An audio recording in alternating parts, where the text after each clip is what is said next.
That was so awkward. That was so awkward. Let's try that again.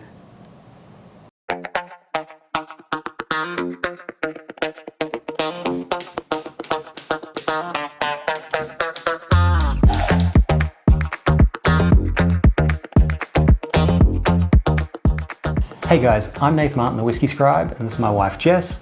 We're whiskey enthusiasts and we love all things whiskey. Taste is subjective, and there's a lot of different whiskies out there. If you're a connoisseur or you're just looking to learn more about whiskey, let's explore it together. I give you shit for not remembering that line all the time, and that was a real struggle. Yeah, I think that's the final take.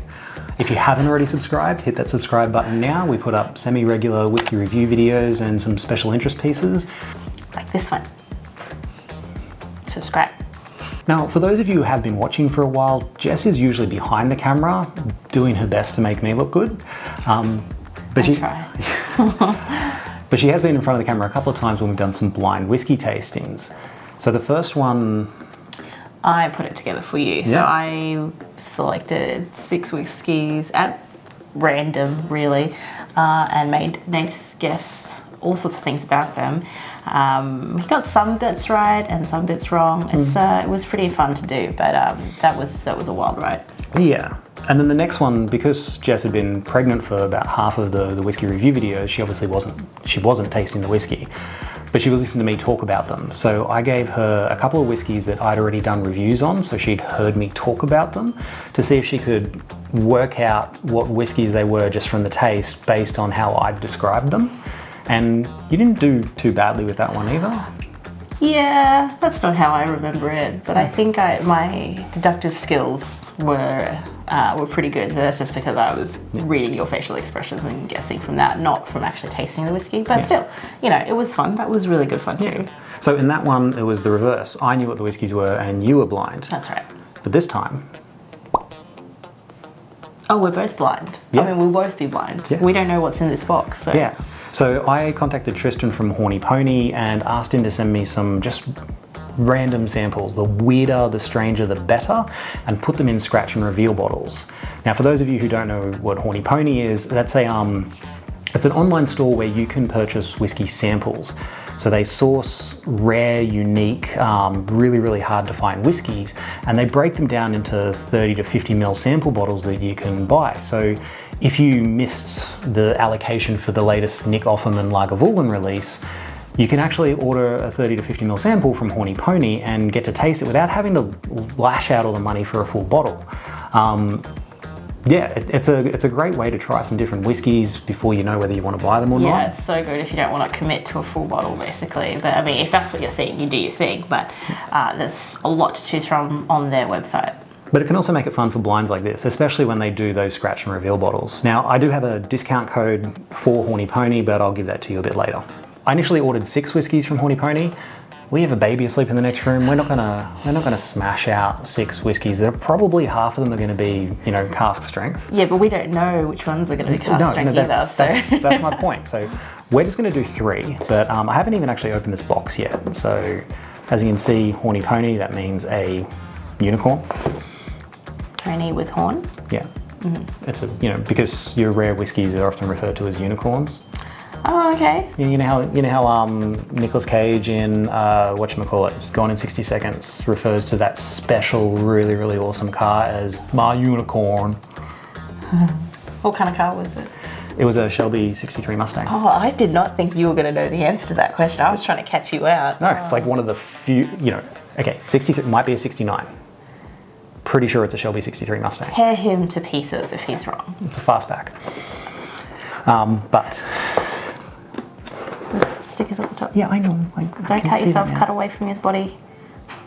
I can't do that and open the box. If you cut yourself on camera, I mean, I don't know if we'd actually be able to put the video up, but we'd have to blur it. Okay. Be able to cut out me laughing at you. Alright. Oh. Yeah, so there's... Okay. So how do we want to select these? Do you want to just... Let's say this is the first one. Okay. Well, I just picked this one up. Yeah. So do you want to grab the third one? Alright. You can't even see them. They're so well wrapped. Oh, no. Alright. So we're not even going to unwrap them to see. No, mean, not the we'll whiskey. unwrap them because they're going to be covered anyway. Okay. I'll get the bottles out. Alright. I'll pop this up here. It's like Christmas. Put that there. That's some great wrapping paper ASMR. Oh, that's going to be horrible. Ooh, okay. Yeah. So you can see that completely. So obviously you've got the Horny Pony label. A little reminder that if that's why Jess didn't drink them last time. Don't do it. Yep. Okay.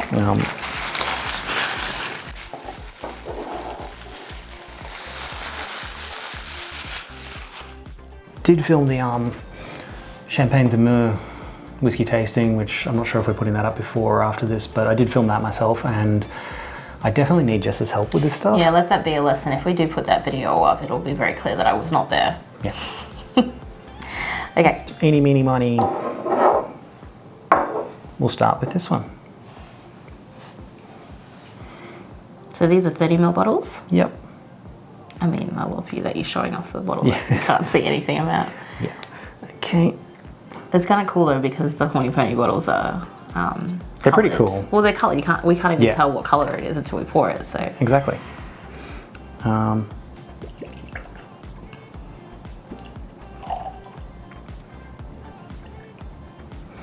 All right. hey, Let's. I'm going to put this somewhere so that I remember that this was. Oh, we need to make sure we don't okay, get left them to mixed right. up. That's whiskey one. One. Okay. That's pretty nice. Oh, my glass is not clean. Oh, I'm sorry. It's alright. That was not deliberate. It's fine.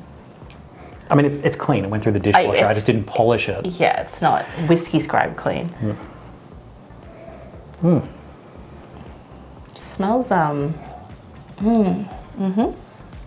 Okay, so it's a pretty dark color, and whoa, it's got thick. It's got really thick legs. So if you hold it up to the light and you turn Oh, it, I can see it on the glass already. Like Yeah. they're still moving. yeah, it's almost like it's slightly watered down honey. It's a reasonably dark color, but I wouldn't say if it's sherry aged, it's not a heap. I have nothing to add. So what are you getting on the nose? On the nose. Okay, let me concentrate now.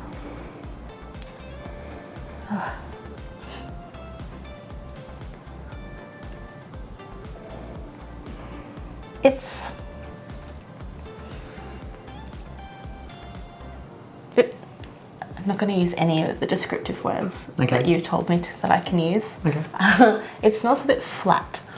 A bit flat, okay. Yeah, like it's a bit one-dimensional. yeah, but I could be completely wrong, and that maybe it's very dimensional, and I'm just not in that dimension. Oh, look, it's subjective. It's one-dimensional to you. It's one-dimensional to you. I'm getting a strong note of vanilla in there. So maybe that's why it's flat to me, because vanilla is basic. Sorry. vanilla usually often means that it's been aged in ex-bourbon casks. The American oak wood does impart quite a little bit of like vanilla sort of flavor notes in there. Maybe it's because I'm only getting one note of scent, if that makes sense. So sometimes you catch a little bit of different things, but I had a pretty deep inhale on that first go. Look, vanilla is definitely the main thing that you get. And vanilla can be so overpowering. That's probably why I think it's basic. Yeah, it's sort of hard to get some of the other stuff out of there. I am getting some kind of like berry sort of like fruit smells. Very faintly. Yeah. And only because you said it, I think. And maybe, could almost say a little bit of like leather and tobacco. I know, that's just me trying to remember what those things smell like.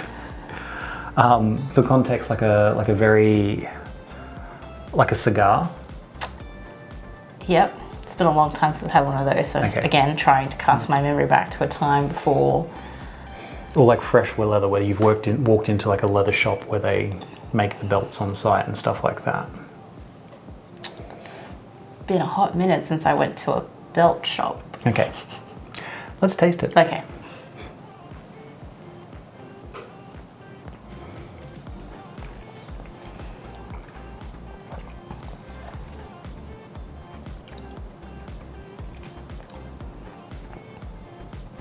Three hours later. It's, I get... I understand now why you do that. So many times of editing and there's just these long pauses between sips where you say nothing and it's really difficult to make that interesting. But I get it now. I'm starting to get it a little bit. I do think this is a cask strength. I think it's somewhere around about the 50s. I'm getting, like the sweetness I'm getting from it is more like brown sugar and that sort of thing. So that does tell me that it's most likely an ex-bourbon cask. So the smell might be a bit flat for me, but it is not flat on taste. It's very short and sweet though. Yeah, it's got a kind of like a dry finish. Yeah, it's quick as well. Like you get hit with that sweetness. I can taste vanilla as soon as it hit my tongue, and then that vanilla kind of dissipated into more of that berry flavor that you or smell that you were saying, and then then gone. Yeah, and it's like the sweetness that lingers for a little bit at the finish. It's it's a dry sweetness. It's not it's not like if you've had like a dry sherry. Okay. Yeah. But the it's not so dry, like, you know, if you're having like a dry wine and your mouth feels like it's going to turn inside out because it's so dry. I don't get that from this. This is quite gentle on the dryness. As much as like most of the flavor notes that I'm getting, so those berries and things could actually come from some kind of a fortified wine cask, and the dry finish tells me that it may have some sherry influence. I think the vanilla is what made me really think it was ex-bourbon cask, but I think it might actually be ex-bourbon cask and then with like some sort of a sherry finish. Yeah. I think. I have no hope of making any educated guess as to what this might be. Okay. I could make a stab at the ABV. So what do you think the ABV is? Well, it is deceptive because I think it could be cask strength, but it also, because it's so like short and sweet, I don't know if there's enough there for it to like make me think that the alcohol content is high, which really is just a mark of a good whiskey because you just keep drinking it and not even realize what's happening to you. I love those 60% ABV ones where you take a sip and you're thinking it's like in the high 40s, and then you're, you know, half the bottle's gone and then you can't walk anymore. Yeah. Okay, well, that's probably about as much as we can analyse from that one. We probably should have had a warm-up whiskey. I thought about that, you know, just to get a little more loose and comfortable, but now and there was no way for us to know. If this is cask strength, can you imagine if the other two are cask strength? We're going to be like... I'm 90% certain this is somewhere in the 50s. It's a good thing our kid's going to daycare tomorrow. Yeah. All right, so I'm going to put this somewhere so I can come back to it. For me, I'm going to go left to right for my... Okay. Cheers. Okay, so whiskey number 2.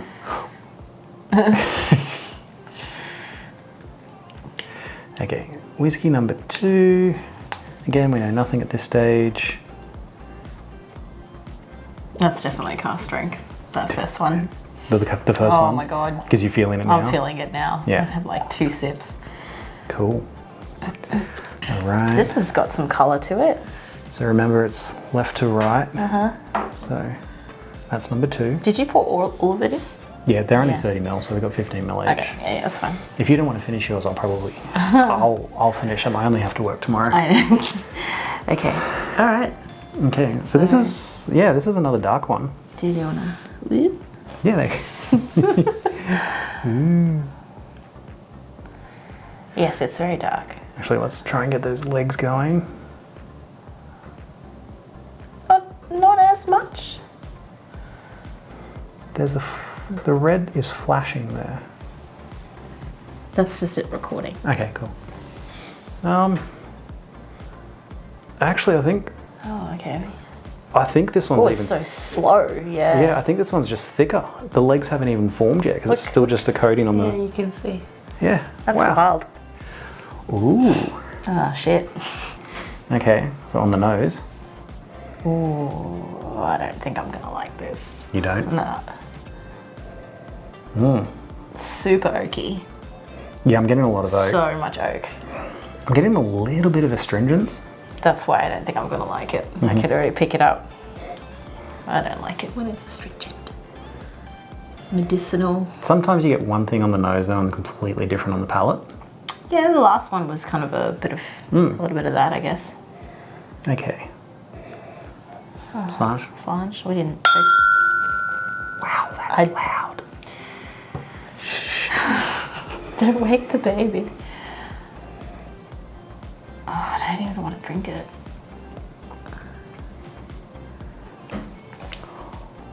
Okay. The nose is very different to the palate. Okay, I trust you.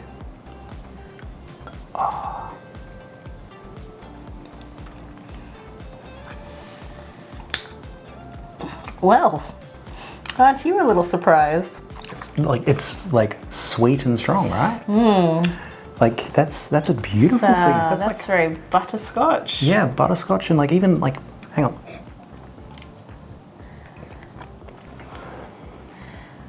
Yeah, like liquid butterscotch. It's very sweet, like in a good way, but it's still got a little bit of heat on it. I still think this is more than like your 40s, but I think this is low 50s. The smell is so different to the palate. Yeah. It's like I've got two different drinks here. Oh, that tastes so good. It's like it's giving me like butterscotch sauce that you'd have with like pudding, Christmas. And I like the oakiness that was so prevalent on the nose, that's like very faintly in the It's background. it's like total backseat. Yeah, like total backseat to all that sugar. Like, I got a sweet tooth. I like. What does Fox do when he's happy? Yeah. But that's I'm gonna save some of that for later. That's like seriously, like look how thick. Yeah, I didn't think it even had much legs happening because when I first swirled it around, you just see the line on the where the liquid had touched the highest part of the glass, and then chit chat for a little bit, and then the second time I put up the light, you could just see these legs forming, and they're moving so slowly. Yeah, so those legs are there now. But wow. It's it has a very velvety mouthfeel to it as well, like Coats your very tongue. very velvety, and but not in you know when you have honey and the sweetness of the honey kind of You get that sick little like that sharpness. Yeah. Whereas this is just smooth, like velvet. And there's this warmth that sort of sits around here. Yeah, I want to keep drinking this one. Yeah. And I mean, unfortunately, this will probably all be kind of rare, but if that one is available, that might be our winter warmer whiskey. That's delicious. All right, we'll do the next one. Yeah, third whiskey. Whew, I'm toasty. The color difference between the first two is pretty substantial. Yeah, they're both on the darker end. The darker end, but there's a very much a golden. Ooh. Maybe this is the one we should have started with. Like if it was lighter. Lighter. Yeah, maybe. Okay, whiskey number 3. Yours at home. Don't let me forget. It's the last one there. You want to come back to them? Going left to right. Yep, on the back. Let's just say ching, ching ching. Cheers, Slange. Just didn't want to clean my glasses together. Ting, ting, ting. Yeah. Okay, so this one's a little bit lighter in colour. Oh, I mean, it's still got a deep amber colour. this is so. I mean, it's possible that we just hit the hard ones first. You can tell that I'm getting a little tipsy because I'm getting a little bit of a lisp. A lisp? A lisp? No, we don't make fun of people with lisps. Whoever came up with how to write the word lisp is an asshole because you wrote the word in a way that people with a lisp can't say it properly. Would have difficulty saying. Yes. Anyway, this has got thick legs as well. Like the last one, they're very slow moving. Tristan, what have you done? Is it Tristan? Yeah, Tristan. Okay. Tristan Farmer. Yeah. Okay. It's this is the nose on this is quite. I'm getting a lot more oak this time. I've learned not to say I'm getting more wood because you make fun of me.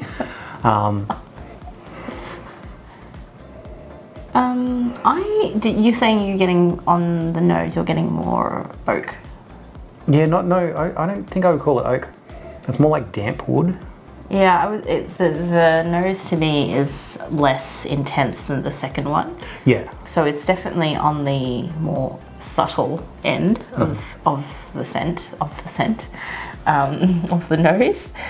That doesn't make sense either. Okay, so let me start that again. The nose on the third whiskey compared to the second whiskey is more subtle, more subtle. More subtle. More subtle. You know when you say a word, you keep saying it, and then eventually the word doesn't sound right, even though... Bowl. But yeah, it's not oaky. It's definitely, like you said, it might be more like damp. Yeah, like where there's a log that's been wet and rotting away in the forest. That makes it sound like I think this is bad. No, I actually think that's like a really nice smell, that damp wood sort of... It's rainforesty. I'm getting some sort of like kind of like some spice notes, like cloves and things like that. You know, if you open like a jar of cloves and you just get that little bit of a whiff. Faintly, yes. I'm not getting really any sweet sort of notes on the nose. Really? Yeah, like I'm primarily getting those very earthy sort of notes. So like wood, spice. I'm getting fruit. I'm getting like tropical fruit, like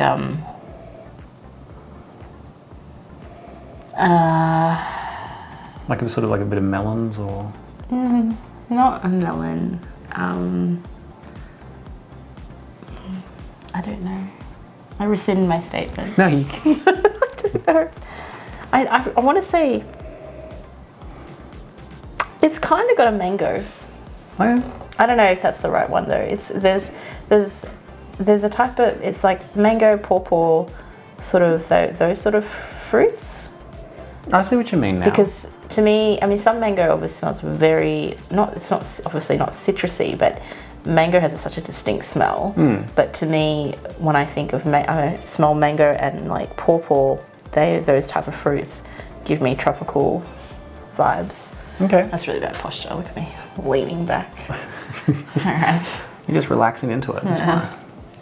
2 whiskeys in. Yeah. Have you tasted it yet? No, I haven't yet. Okay. We can taste it now. Are we tasting it now? Yeah, we can taste it now.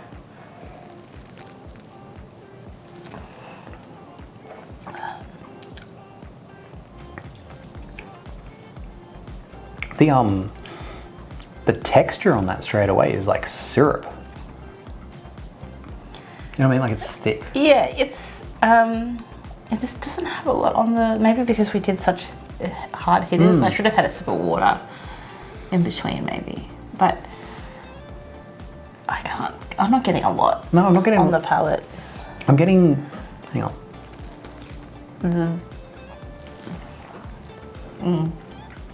I'm getting like a really, like, it's a syrupy sort of texture, and there's like this sweetness that very quickly hits the back of the palate.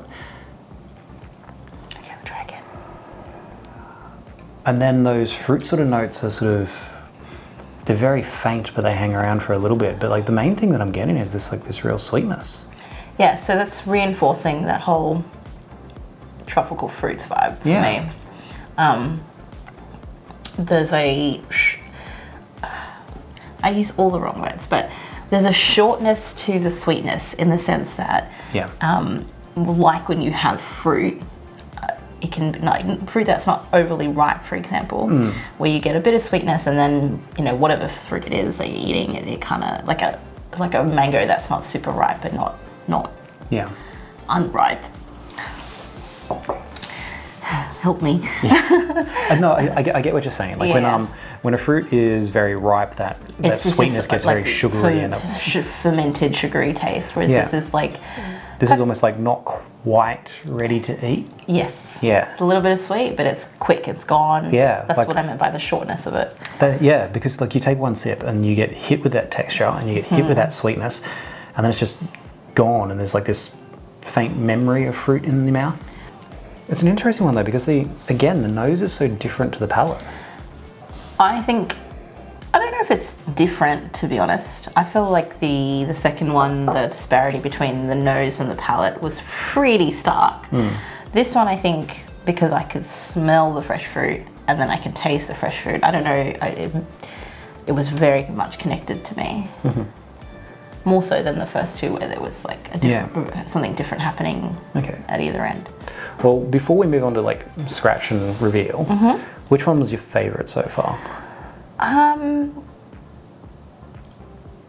I think the second one, but I didn't love the nose. The nose, just on the nose alone, I wouldn't drink it. And each time I went to have a sip after that first one, I got a hit with the nose, and then it made me go, oh, I'm not going to like this. And then drink it, and you're like, oh, actually, I like the taste of it. The third one is actually, I think, one that I would put second place because it feels a little easier for me to just sip and drink. And the first one, I almost have no memory of now. So. Yeah, look, the first one's kind of dropped off my radar a little bit. The second one, I was so impressed with the actual palate of it. But I have to say that each time you came back to the second one, you found the nose to be the same each time, whereas I found after tasting it, the nose was a little bit different for me. The nose is sort of morphed into a little bit more of what I was getting on the palate. Okay. I don't know if that's just because that's what I was expecting now. That's interesting. But this third one, like on the palate, I'd almost call that a dessert whiskey. It's a very nice whiskey. I mean, I'm enjoying it. It's just, to me, I'm getting the same, kind of what you were experiencing on the second one after the first couple of sips. Yeah. Where it's the smell, the nose and the palate are uniform to me now, if that makes sense. All right, I'm a little bit drunk. Yeah. Yeah, I'm pretty sure these are all cast straight. Yeah. All right, so we've tasted the 3 whiskies, discussed what we liked without knowing what they are yet. So it'll be interesting to see now when we do the reveal. I couldn't even give you a hint of where any of these came from. I think. Yeah. Do you want to put your bets down? Okay. So let's go to the first one. If I'm going to make a real assessment, as opposed to a fake one. I mean, a final assessment. A final assessment. Yeah. Okay. Just keeping it honest. So this one was really, really butterscotchy on the palate. The first one? Yeah. So we're starting from the first one. The nose was a little bit almost astringent. And then the palate itself was very butterscotchy. So I'm thinking, because I got a fair bit of vanilla at the start, I'm thinking that this is an ex-bourbon cask that may have been finished in something like, it may have some exposure to sherry, but if it has, not much, I'm thinking. Okay. And also, based on that disparity between the nose and the palate, this might actually be an Australian whiskey where like the aging processes happen quite a bit. I was going to use this. Is it actually like scratchy stuff, or is it a sticker that you just peel off? I'm pretty sure it's, I think it might actually be a sticker that you just peel off. I got all excited with my knife.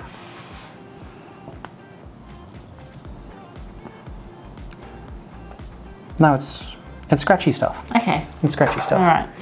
The knife comes out. Don't cut yourself. Let's see if I can. Oh yeah. Oh, look at that. I'm gonna make a mess.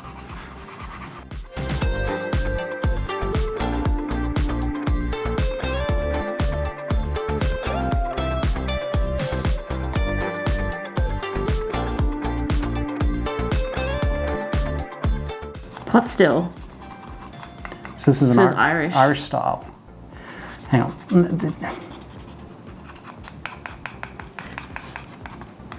So it's wow, it's only 46%. Oh no. What a wimp I was.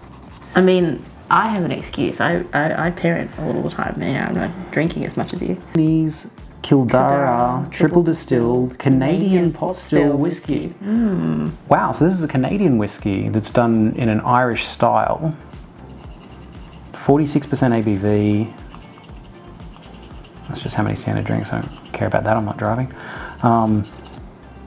Yeah, wow, okay. You see, that's what I mean about Horny Pony, because I haven't had that many Canadian whiskies. I don't think I've ever had an Irish style Canadian whiskey, and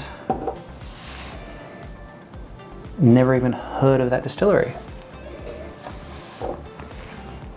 Triple distilled Canadian pot still.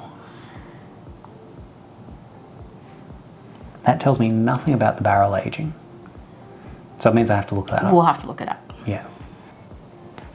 It's an island distillery. Island. Yeah, island, as in island, As in an island. as in it's an Irish style whiskey on an island of Canada. The bottle's very Irish style. Oh wow, and it won Pot 2023 Pot Still World's Best. Triple distillation, combination of Kentucky bourbon, Spanish Oloroso, Virgin American, and Spanish Pedro Jimenez casks. Okay, so that that butterscotch and the dry finish comes from that Oloroso and the PX cask. Yeah, so notes of dried fruit cake, vanilla creme, which is definitely what we got, Yep. laced with cinnamon, demerara,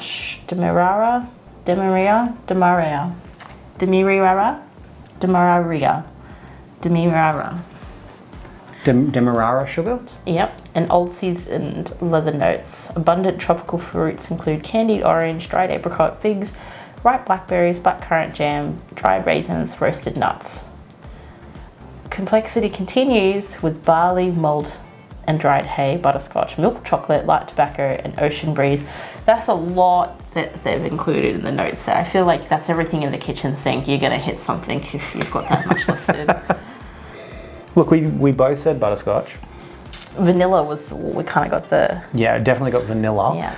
The fact that they use Virgin American, yeah, tells me, yeah, that's where that vanilla's coming from. But yeah, it's, I think did I mention some berries? Look, like I said, we probably tasted one or two of those things that they listed because there's about 30 things listed there. Oh, there's more things that I didn't read out. Hang on. So the palate is velvety soft, resplendent with full-bodied sherry and tropical fruit. Oatmeal develops to oak spices, coffee, dark chocolate, orange, nectarine, stewed plums, blackcurrant, red currant, sultanas, coming together as a sweet dark fruitcake and honey. The finish presents dried fruit with a hint of salt and dulse. I'm so uncultured. Lingering oak and more sherry, ending with hazelnut and almond raspberry pie with a drizzle of dark chocolate. Like, that's too many things, come on. That's too many things.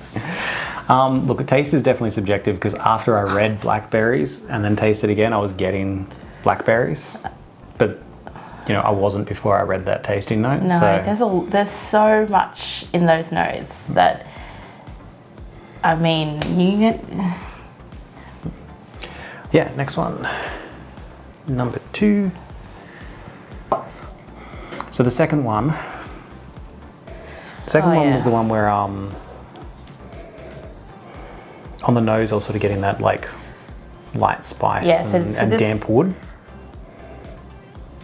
And then on the palate. No, damp wood was the third one, wasn't it? No, it was this one. Was it? Yeah. Roll the tape back. I'm pretty sure you got that. No, I thought we got oak on this one and then damp wood on the third one. You may be right. Look, I might not have a sophisticated palate, but I've got a good memory. Yeah, well, I'm getting oak now. Yeah. Yeah. Very butterscotch. Yeah, and then intense butterscotch on the palate. Okay. So, let's see what this one was.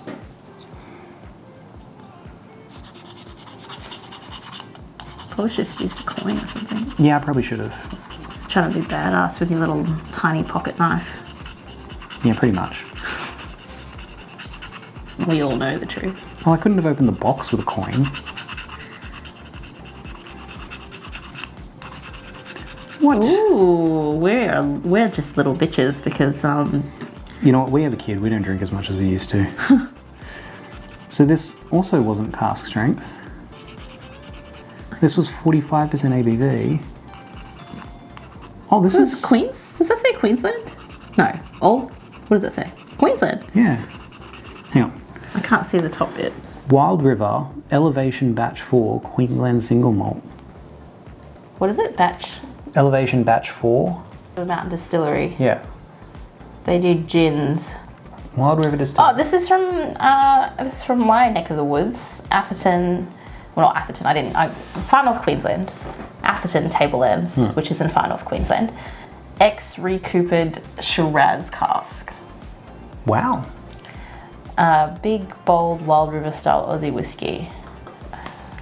So they So confused. Hang on, let me look. Okay. butterscotch flavour from Shiraz cask. So it's made with underground spring water, combined with Australian malted barley, lightly smoked with Australian native timber. That's pretty cool. We love an Australian whiskey. No subtle smoke, spice, dried apricots, and sarsaparilla, which is not a drink I like. I said spice. Is sarsaparilla? I mean, it says spice. Okay. Yeah. That's, The palate: sweet orange, spicy fruit mince pies, and a lingering finish of smoke, port wine, and spicy oak. Just so interesting. I don't normally like fruit pies, but that was tasty. So are we sure we got these right? yeah. Yeah. No. So what we initially called butterscotch, it's probably the sweetness influenced a little bit by the wood characteristics. So was Batch 4 still available on there? I didn't see it. No. Yeah. So I'd say their batches are probably like 100 or 200 bottles, and then once they're sold out, that's it. They're gone. So the only way you'd be able to get to try an old one would be from Horny Pony, and Horny Pony still has this one. Yeah. That's The pretty fact cool. that that's smoked with Australian timber. Yeah, I'd love to know what they were using. Like, Yeah. that would be really cool. You have got all of the shavings on your face, so that's like well embedded into your skin now, like glitter. Because it's all over my hands. Yeah, so just don't touch your face then. But I sparkle. Okay. Let's carry on. So surprising, to get those flavors from a Shiraz cask. That's bizarre. but cool. Yeah. Right? That's what we love about whiskey, is that you can just, it's like bad science, really. Yeah. Well, actually, when I did Coastal Stone tasting, Yeah. they had a Pinot Noir cask and a Shiraz cask. And when you're tasting wine, you would say that Pinot Noir was soft and approachable, and Shiraz is the one that can be a little bit peppery, and because you don't like I Shiraz don't like for that Shiraz, reason. yeah. Whereas I found the whiskey, the Shiraz cask whiskey, was the one that was smooth and very approachable and very easy to drink, and it was the Pinot Noir cask that had like this, I wouldn't say rough, but it was a much bolder. Flavour. It was the complete reverse of what you would expect from those casks. That's interesting. Something about. Okay. So the third one. Can you remember what your tasting notes were on the third one? That it was. I had the same sort of nose and palate. I've got lots of fresh fruit. This is the damp wood one too, like rainforesty. Damp wood, and you said tropical fruits and things like that. Okay. And I stand by that. Yeah, me too. Very, very sweet on the palate, I found. Yeah. But so far we've been way off base with our guessing, so you know. Yeah, let's see. Maybe my palate's been ruined by parenthood. Oh no. Just means I've got to drink a lot more to get it back. This too was 48%. I can no longer assess ABV. I don't think you ever could, but it felt. I mean, we're just weaklings. It's okay. Well, the tasting that you did when you picked out all the Horny Pony stuff for me, remember that one I was saying, I think this one's all like 40% or 45%, and then they were all like in the high 50s. Yeah. What have we got here?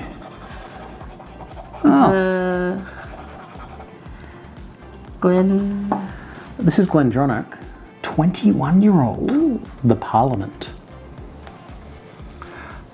So that's a $350 bottle of whiskey. Wow. Yep. A combination of Oloroso, Pedro Jimenez sherry cask for a minimum of 21 years, bottled at 48%.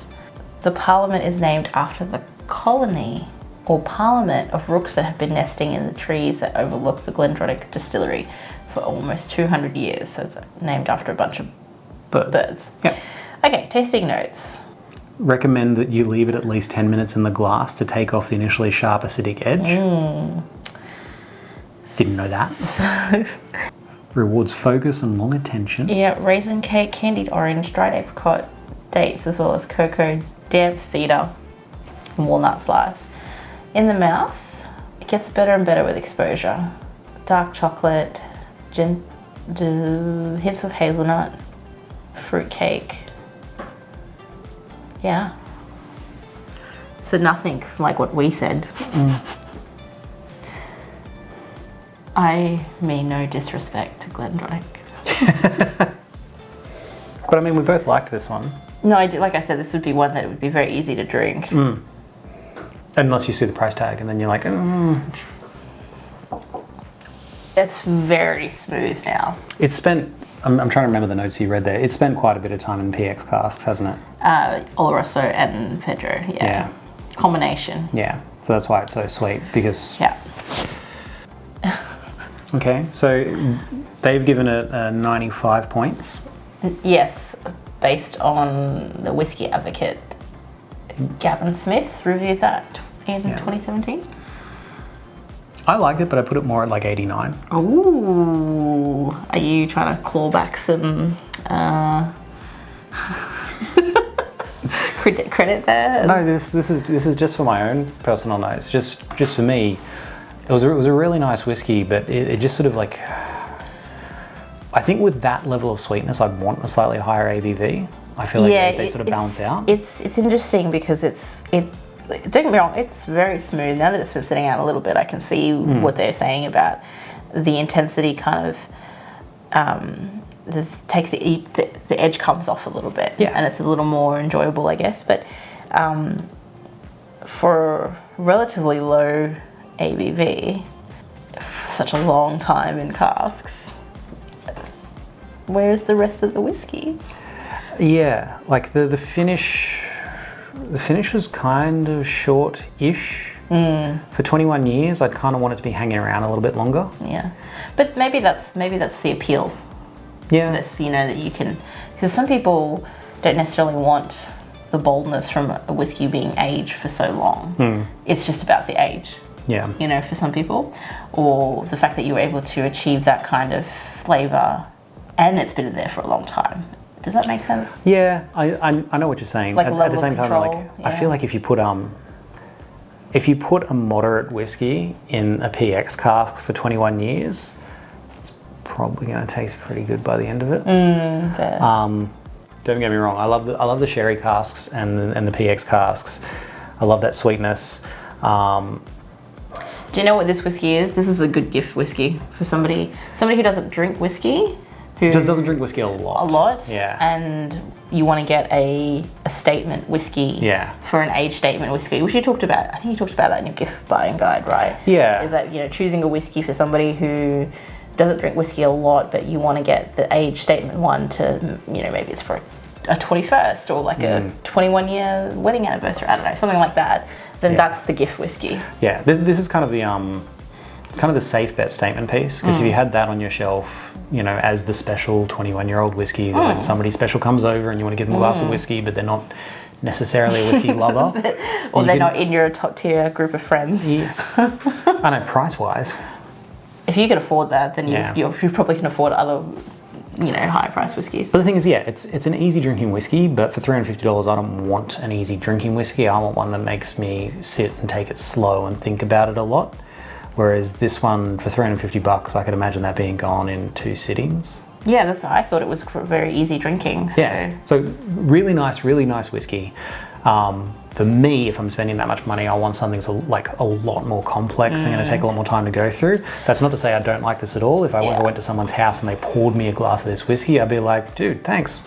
Love it. We've talked about this a little bit before behind the scenes, about the business of making whiskey, right? And that the bigger, and I don't know anything about this particular distillery and this brand, but the bigger you are, potentially with the bigger market share you might have, you cover all of that market with all different types of product. And it's possible that maybe this is a whiskey that's done that, but it's just also a good quality whiskey in the sense that, you know, it's a long time in decent casks, so it happens to be a good whiskey, but it could be to cover a specific gap in their product line. That's just me being really, like I said, I don't know anything about this distillery. I could be talking out of my butt here, but so ultimately, it's a really good whiskey. It's a good easy drinking whiskey. So yeah, I feel like easy drinking whiskeys, there's plenty available for around about the $100 to $150 mark. So if you're going to spend $350, for me, I'd rather get something a bit more complex. But yeah, look, as far as gifts go, if you're trying to impress somebody, I think that'd be a great gift. Oh, I think I wouldn't be upset if somebody bought it. Not to downplay the whiskey. We're just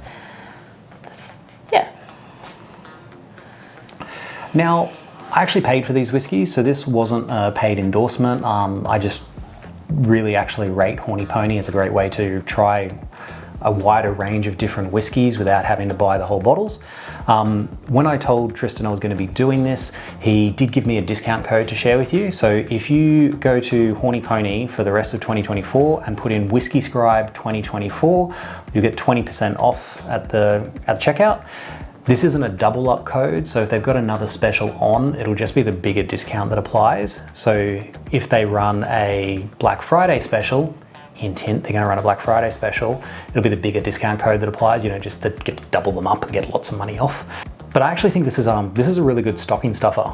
So if you've got a whiskey loving friend and you wanna get them some whiskey, but you are hesitant to buy a whole bottle or something, or even if you're doing Secret Santa at work and your budget is like $20 or $30, imagine being the person who gave somebody a 21-year-old Scottish whiskey as their Secret Santa gift. Like, yeah, without blowing your Secret Santa budget. Yeah.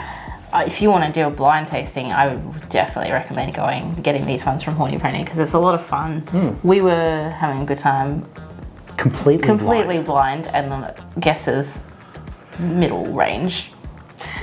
Yeah, well, in both of our tastings in the past, I was giving you hints and you were giving me hints. This time, no one was giving us hints. No, but honestly, like, order a bunch of these, you know, pour a glass, 1 or 2 glasses for yourself, and just see what you can find and guess, and then be pleasantly surprised or shocked or disgusted. Yeah, look, a blind tasting is the best way to know what you actually like. Definitely. Because the amount of times that you'll taste something, you think you don't like it, and somebody tells you it's a brand that you supposedly like, you're like, for sure. Should I like? What do we always say? Taste is subjective. When I revealed Glendronach there on the label, my first thought was, I should have liked this more. And it's okay that you did it. Yeah. It's okay that you did it. Any final thoughts from you? We just hope that you enjoy this video. If you want to see more of us, make sure you subscribe. We've got 3 more of these, so let us know if you want us to do you want to do a part 2. We can definitely do a part 2. Or you just make a fool of ourselves even longer. Absolutely. I'm down. Yeah. So anyway, enjoy what's in your glass. Mine was empty, I've stolen one of Jess's. And Slange.